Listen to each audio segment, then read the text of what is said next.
ضرب زيد عمرو. يا استاذ لسه ضرب. لو سمحت اجلس وانت عارف اجلس. ضرب زيد عمرو. يا استاذ لما مش معاهم ضابط. انت وين منضبطك؟ ضرب يعني الفاعل، هذا مثل يضرب به. زيد الفاعل. استاذ قول لي انا شو اضرب؟ لا تسخنا بزيد وعمرو هؤلاء. قول لي انا شو اضرب؟ مو انا عضلت انا. اقول لك لو سمحت اجلس. اذا لا تخرج كذا اصحابي. ضرب زيد عمرو. ضرب زيد عينك كنا ضرب زيد عمرو ابو جلس تعال جلس. عفوا ما نصفي لك الحين نعيش معي انا يلا ادعوا من الف. انا الحجه عندي حماجش في العصر.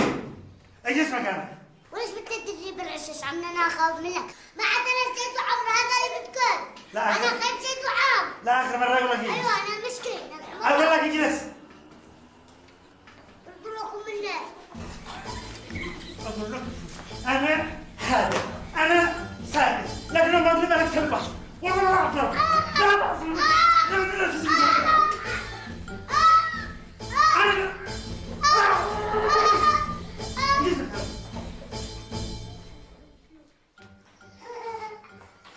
ضرب زيد عمرو، هو زيد الفاعل، عمرو المفعول به، ها فهمتوا؟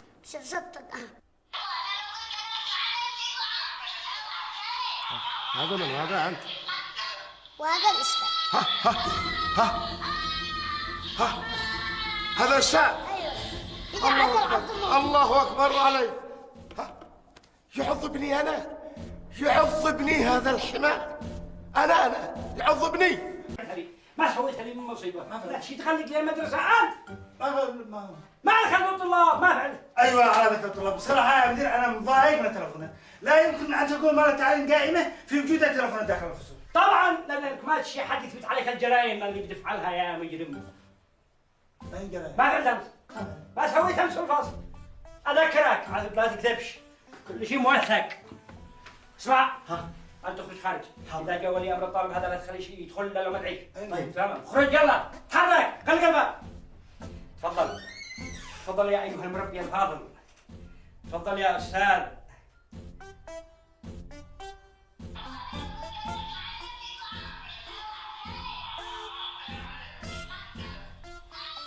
هذا انا. اسمع، هذا التعذيب عندنا في المدرسة، هذا الوحشية عندنا في المدرسة.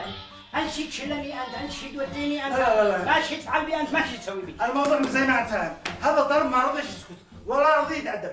يا ابني لو سمحت اجلس، يا ابني لو سمحت تتأدب، يا ابني لو سمحت تسمع. لا سمع ولا خلى زملاء يسمع. ما مش معي اضطريت ان انا احس يعني قصه بسيطه. عندك تشتي عصيان فعلا، تشتي عصيه بس عصيه في جلدك. قل لي أين الأستاذ الحمار هذا؟ أين هو؟ قل لي أين هو هذا؟ والله لا أشرب من دمه. يا بدي افهم اقول انه ماشي قصته انه محترم انه لقى صعبه وياه كذا ها. والله انا نفسي مع عيالي لكن اخلص ها اخلص البس. ما البس بقول لك. لا بس انا ما بدينا معه. الرجال في الباب. ما يجي الله راح علق الله ما عاد بقول بلاد يا اسرة الله. تعال هذا بتدورني بالبلاد انت. البس يلا بسرعه. أين هو هذا الأستاذ؟ هو الاستاذ. هيا العباد خرج خارج الانفاق. ما هو هذا يا أستاذ؟ ما هو يا مدير؟ أنا قلت لك لا حد يزعله، لا حد يغثيه، أديت له هذا على أساس إنه يرتاح، ولا أديتيه لهذا البغل يكحصبني. أين هو؟ والله لا أشرب من دمه، لا أدفن أبو حي. قل لي أين هو؟ لحظة، ما نصبرش عليه لما تجي أنت قد أدبنا إحنا ابننا وأكثر. يا أستاذ فصلنا دردحنا، ذكرنا على المدارس كلها الخاصة والحكومية، لا حد يشغله ولا حد يتعامل معه. خلاص يا أستاذ، قطع الرأس ولا قطع المعاش، ما عنف عن نقتله. يا أستاذ لو تعرفي. عرفته. قصدي ما دام هو ابنكم اكيد حيقع مثلكم جوهر. ولد جوهر صحيح، إحساس مرهف، فنان في كل تصرفاته، ويجي هذا الحمار هذا البغل الأستاذ يكحصبني. احنا ورقة، والله لا أشرب من دمه وادفنه حي. لا يا الحكي عندكم حب ندلع حنا قصدي الحكي عم بيدلع على اساتذه ولا المفروض ما يكونش يضاربوا. والمشكله الثانيه يقوم يشهر بابني في الرسائل في التلفونات. هذا استاذ، هذا حمار باغل اين هو؟ انا يا استاذ اتفقت انا وانت اطلب ما اشتهيت، بس ابني لا احد يغثيه، لا احد يزعله، ويجي هذا الحمار هذا الاستاذ هذا حقكم هذا البغل. اما من ناحيه بغل فهو بغل، مليون بغل هذا هذا الحمار هذا. بغل من ناحيه حمار فهو حمار. نعم. لكن خلاص كيف؟ حمار ورحله. خلينا نفهمك ما هو الاجراءات اللي اتخذناها علشان تعرف ان خاطرك عندنا مشو هين، واحنا يعني مهتمين ان احنا نراضيك انت والمحروس ابنك. شوف هذا الاستاذه، يلا شوفها سوا. ايوه شفتها. بسرعه على حلاوه، بسرعه على الدلع، بسرعه على اللطف. هذه من افضل المدرسات الموجودات في المدارس. والله ان احنا ان احنا اشتريناها سعماء النادي يشتري حقها اللاعبين، دفعنا فلوس مترترة. ليش؟ علشانك وعلشان ابنك وعشان تعرف ان خاطركم ما هو شيء عندنا. هذه الأستاذة حتكون الأستاذة المسؤولة المباشرة على ابنك. يعني يتأكد من هذا الخبر كله؟ الله المستعان. ما قلت يا أستاذة، يعني في وجهش هذا الخبر؟ حاضر أطرح في عيني.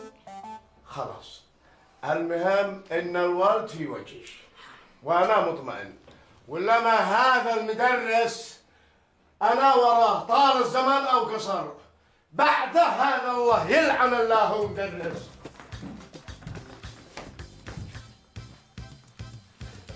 ياي ما تفعل. رد عداه في الباب ندعي. رد خلينا نخلص من المشكلة. ايوه اسمع، هذاك هتدرس الوليد ادرس وانا ابله كان كيف تشتي هلا لازم تعوضوه. انا لذا الضرر ذاك حصته وشمت به وشهرت في تلفونات ولا خلاص. لا يعني جلس هم احنا بنقول لك مسؤول دبل ما تلفوننا. جلس شويه وهدأ وتهيأ شويه ونطلعكم من الفصل. السلام عليكم. وعليكم السلام ورحمة الله وبركاته. أرجوكم خلوكم على راحتكم ولا حد يقوم ولا شيء. ارتاحوا. احنا اصلا يهمنا راحتكم، وانا نبهت على اداره المدرسه انهم يخلوكم على راحتكم وعلى المدرسين انه كلكم لازم تكونوا مرتاحين في المدرسه. فهمتوا؟ ومعاكم شكوى ولا شيء؟ وهذا اللي حصل حق امس. ايوه خلص. انا باسم الاداره اعتذر عن ما حصل امس، لانه اللي حصل امس غلطه لكن احنا صلحناها وانتهى الموضوع. ولا يجي تدخل المدرسة ابدا ولا عاد تشوفه ابدا.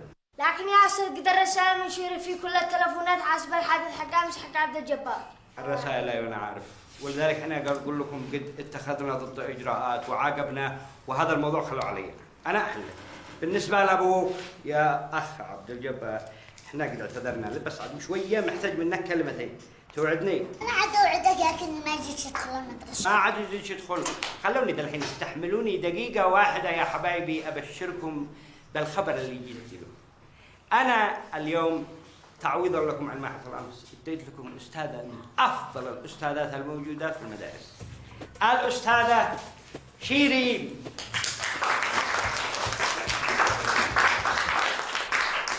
وانا قد وصيتها عليكم وقلت لها تخليكم على اقل من راحتكم، لكن انتم شويه دراسه وشويه لعبه تعاونوا معها. اتفقنا؟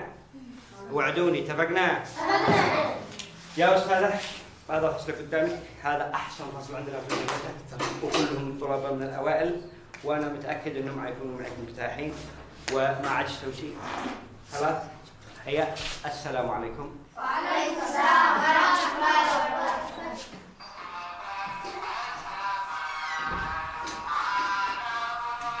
يا ربي كبير هاجم رشان خلق التلفونات. رشان خلق التلفون خلص. ايوه رشان لما نبدا الحصه كون خلقوا التلفونات، بعد ما نخلص الحصه افتحوا التلفونات على شي بدنا نناقشوا قضيه الشرق الاوسط. نبدا الدرس. ضرب زيد عمرو. عادي تعرف ضرب زيد عمرو. لا رضيت تحلو من هذا زيد عمرو. امس كنت عندنا كثره هانت من ذمتك. والله ما لي علم يا عم، هو قال لي اني قريبه من هنا. قومي رويني عيني، قومي. ولا عليه طيب لو ما يجي؟ ما عاد شاريعش كذاب يقولوا بيقحص الناس، أسير أبشر ما له. قومي رويني قومي.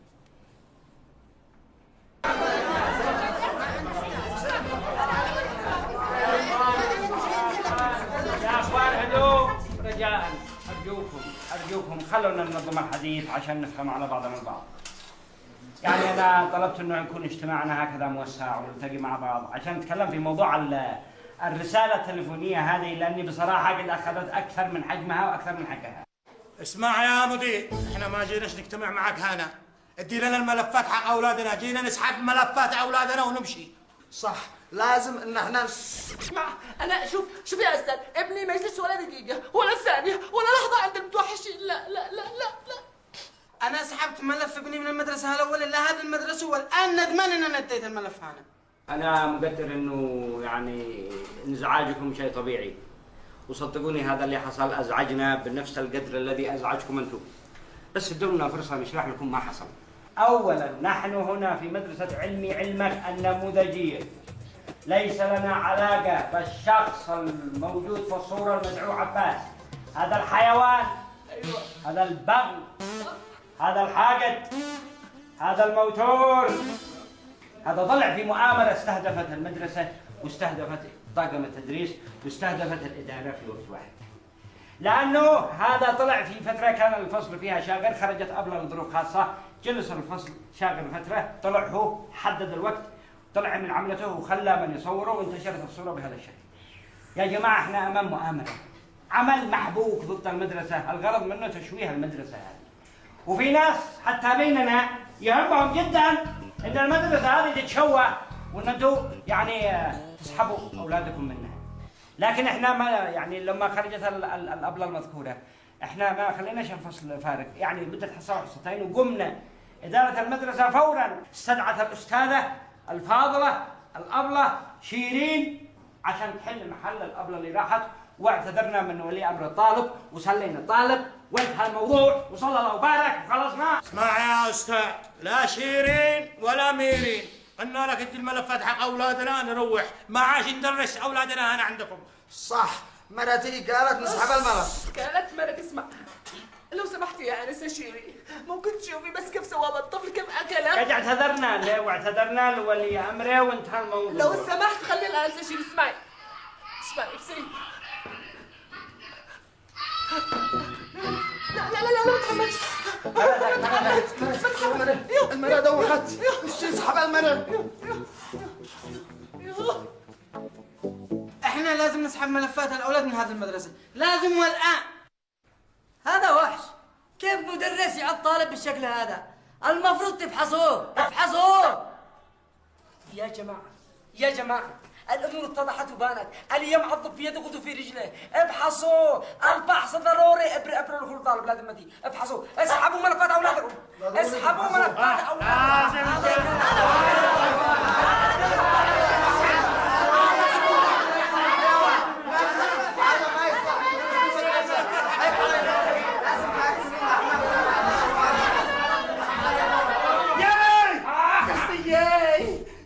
مالكم يا نساك وصلوا على رسول الله، مالكم على لسان عباس، ما فعل بكم، والله ما بعطف منه ولا أعرق منه. كل الحكاية إنه كان بيدرس في القرية، تطوع بدون راتب، جاي يدرس بالمدينة، وكل أمل وتفاؤل إنه يلقى مدرسة مناسبة له يخرج كل طاقته ويدرس العيال بكل حب وبكل ضمير، لكنه تفاجأ إنه وصل عند عيال لا هم حق قراية ولا هم حق تعليم، واولياء الامور للاسف مفلتين لهم على رؤوسهم، لا بيراقبوهم ولا بيتابعوهم ولا يبصروا يجوا ولا انساروا، والمشكله ان المدي بيتعامل معاهم كزباين، ما عاد ناقص يدي لهم شيشه ويدي لهم ثمنه، جلس العباس يشتي يربيهم، يشتي يعلمهم، لانه لا يمكن ان تكون تعليم بدون تربيه، قال لكم الله كيف يقدر يشرح وهذاك بيتصل وهذاك بيرقص وهذاك بيلعب، زي ما الولد هذا بزق ما كذا، كم بيك حسب على اساس ما حيحقق احصاء ابويه وكل حب، فعلوها قصوا وحددوا ونشروها وهذا اللي بيدوخهم اللي بيكوا خلاص، ها بالاخير اضطروا نتواطئ مع المدير، لانه مضطر ايش يعمل؟ خلاهم يمشوا على عقولهم، لانه يشتي يعيش يا رحمتها، والله انه صرف ذهب من دمعة خلاها لها تحت الخرس، وعدها انه لو ما فتح الله عليه يخليها تلمس ساعة المعشر، لكن جيت حكاية يا ما درس